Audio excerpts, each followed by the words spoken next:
Hey, Desert Boy here. I just wanted to get back to you on talking about that I had a mystery firearm coming up, that I got, and was able to get that.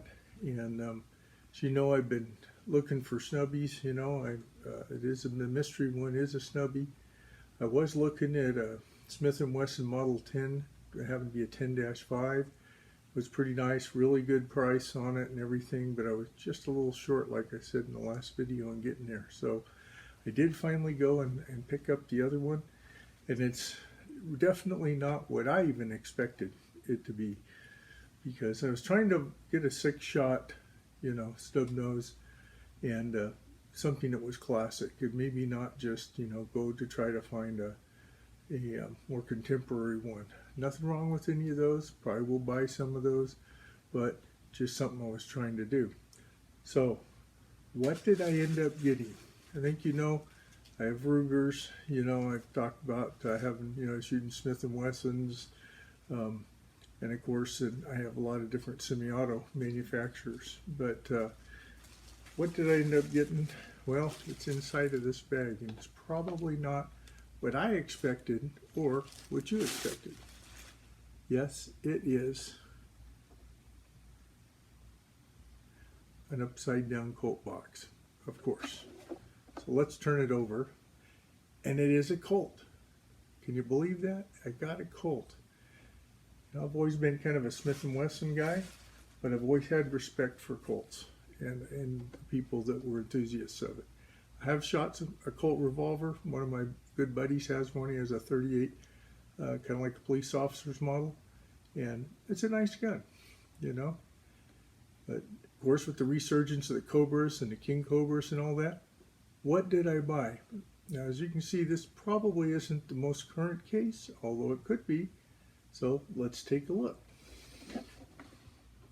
So let's get this in a better position and take a look here and see what's in here. If we open it up, you can see this Colt manual. It's kind of nice. It's got the manual with it. Doesn't look like maybe it's the newest thing. And by golly, there is even a letter in here from Colt, which is kind of nice. And then there's some, this was the paperwork for purchasing it. Part of the purchasing paperwork there. And then, boy, look, we got a business reply card for Hartford, Connecticut, and an incredible free offer from the NRA. I know this looks like it might be a while back. And we even have the Colt Companion. Look at that. And hey, wait a minute. Where is it? Where did it go? Oh, we got to find it. I bet it's where it should be, in the era it should be. Let's take a look.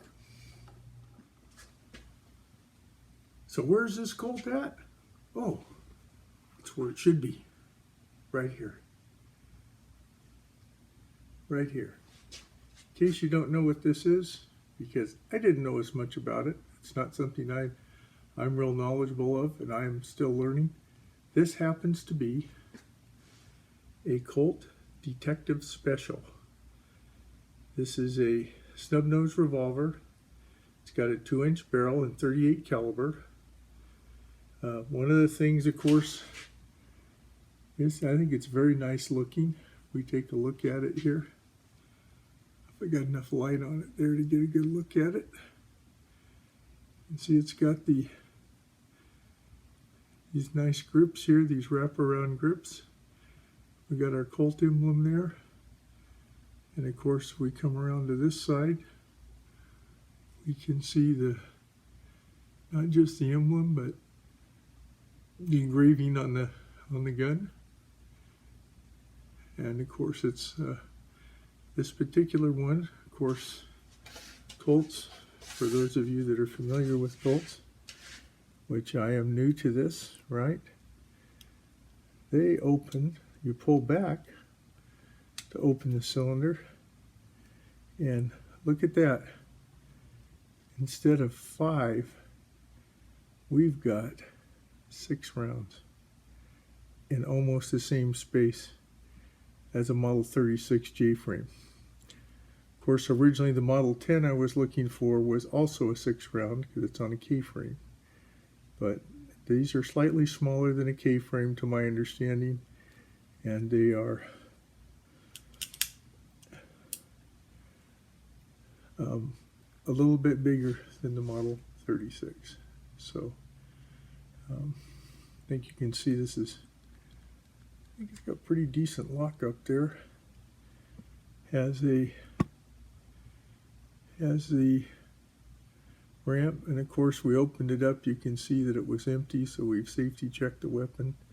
It's got the ramp front sight, you know, just fixed, because this is the original kind of cops and robbers gun, if you think about it. This is kind of the original silver screen gun with the cops and robbers, what they call the Snubbies, or the belly gun.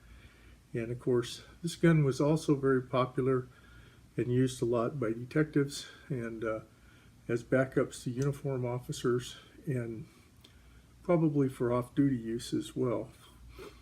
And of course a lot of people that you know, wanted personal defense or even a shooting competition, they might use something like this in those proper categories. So let's go ahead and we'll take a closer look at it and talk a little more about it. As far as the stats on it, yeah, let me do that before I set it down.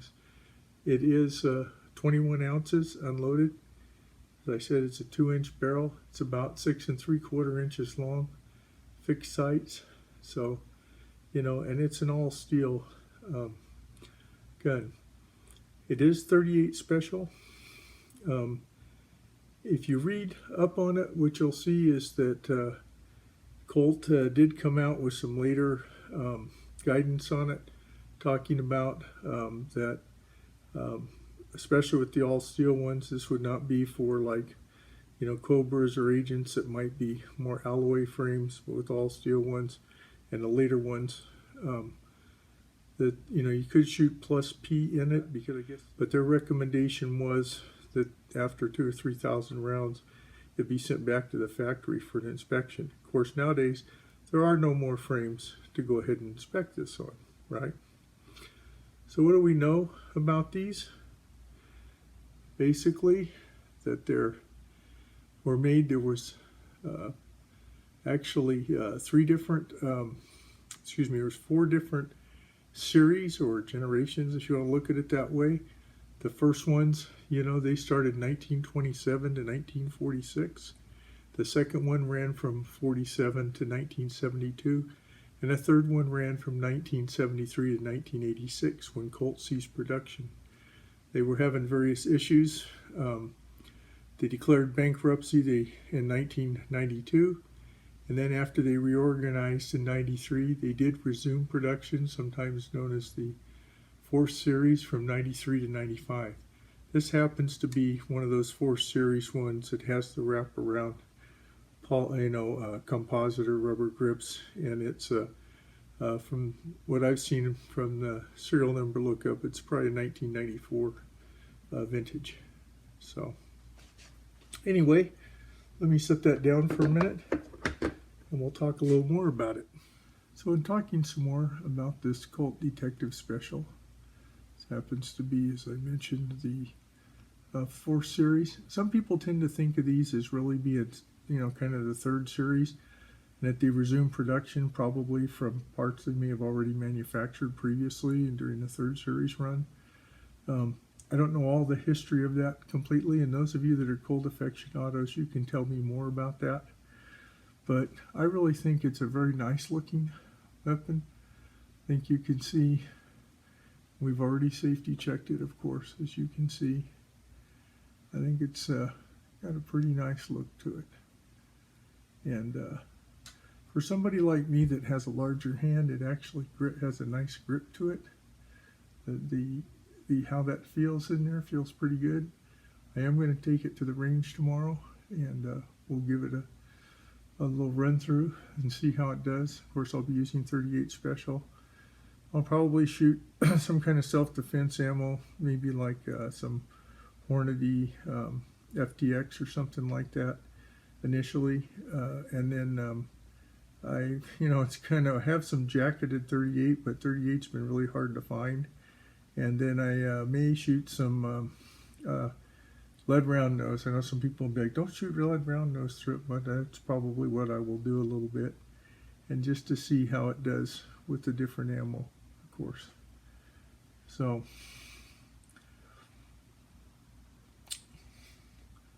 we'll talk a little more about it in just a moment. So what else can we say about this Colt Detective Special? As I said, they started in 1927.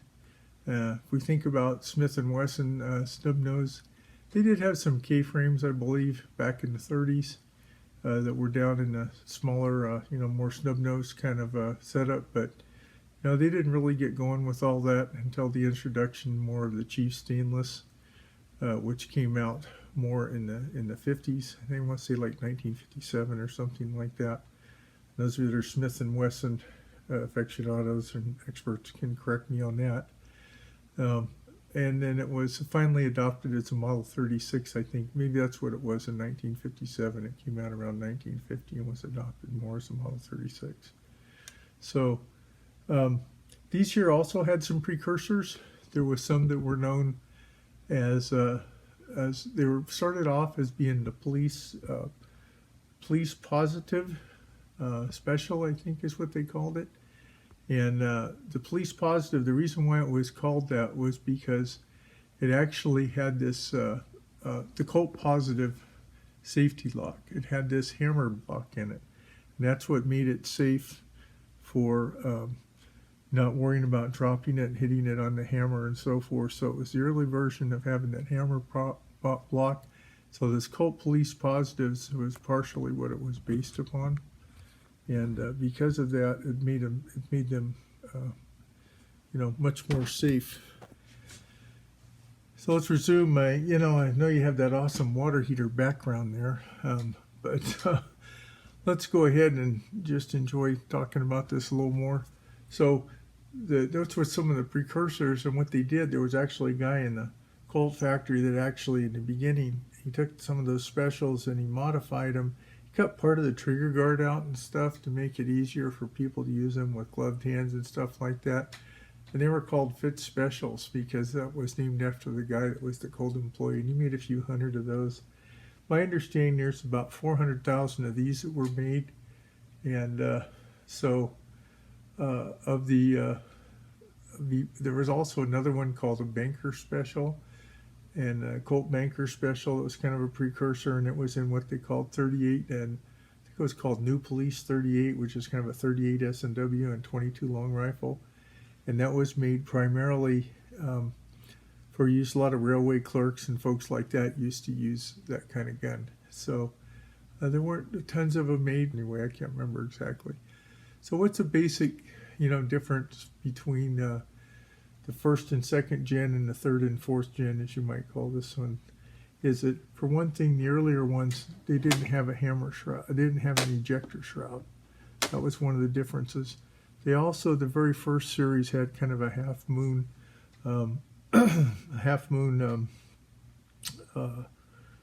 front sight on it, and